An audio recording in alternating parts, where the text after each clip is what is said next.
Prizrenit, teksa po e shoh që kam gati Blerinën për shkuar me njëherë në një lidhje të drejtë për drejtë tek ajo. Blerina gjatë këtyre ditëve e ka përcjellë nga afër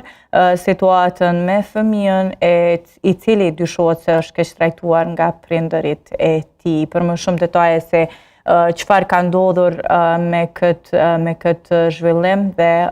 detajet rreth kësaj ngjarje i ja kaloj Blerinës lidhjen e drejtë për drejtë.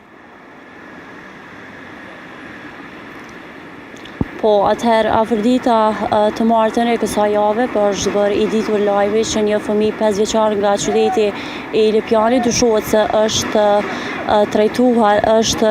nga prindrit e tyre, pra është keq trajtuar fizikisht, duke thënë se ema e tij, pra e cila dyshohet të jetë me tëmeta mendore, i ka thyer gishtrenjët e këmbës. Fëmia aktualisht është duke u trajtuar në qendrën klinike dhe universitare të Kosovës, ku gjatë ditës së djeshme, pra i njëjti ju është nënshtruar një operimi dhe tashmë ai e ka gjendjen stabile dhe është duke i marrë edhe hapat e mëtej mjekësor këtu brenda qendrës klinike dhe universitare të Kosovës. Sipas informacioneve të para që i kemi, pra halla e tij ka qenë para ajo e cila e ka vërejtur se nipi i tij pra është duke u keq trajtuar fizikisht nga prindrit e tij. Ajo e ka marrë fëmijën dhe e ka dërguar në një QKMF në qytetin e Lipjanit, ku me të parë pra dhe stafi mjekësor gjendjen e fëmijës e kanë transferuar atë për në qendrën klinike dhe universitare të Kosovës. Ka pasur shumë reagime lidhur me këtë rast edhe nga institucionet shtetërore, ku gjithashtu pra sot gjatë ditës së sotme Ministri i Punës së bashku me Ministrinë e Shëndetësisë kanë bërë një konferencë për media, ku Ministri i Shëndetësisë Arben Vitia pra ka deklaruar se ka thënë se stafi mjekësor brenda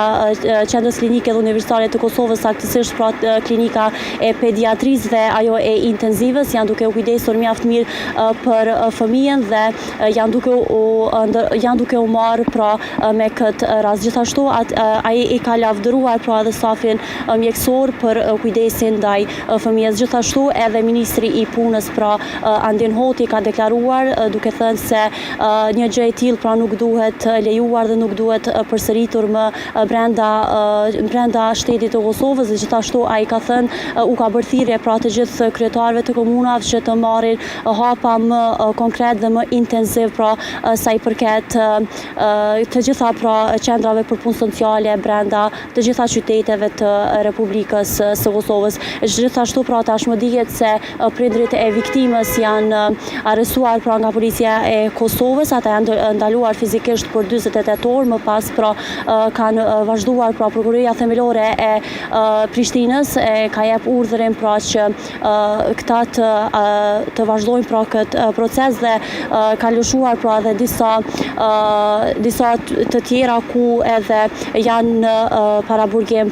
për një muaj. Gjithashtu tashmë veç dihet se edhe reagime përveç institucioneve shtetërore kanë pas pra edhe nga UNICEF-i në Kosovë, ku ata kanë deklaruar dhe kanë thënë se një gjë e tillë nuk duhet lejuar në Kosovë, pasi që sipas tyre fëmijët kanë nevojë për kujdesin prindror dhe nuk kanë nevojë për dhunë brenda familjes. Lajmi është i mirë, pra që fëmia është në gjendje të mirë, në gjendje stabile dhe është duke u trajtuar brenda qendrës klinike dhe universitare të Kosovës. Afërdita këto janë të gjitha informacionet e fundit dhe të gjitha reagimet e fundit sa i përket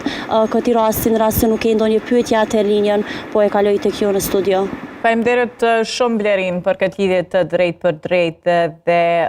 përcjelljen e kësaj teme gjatë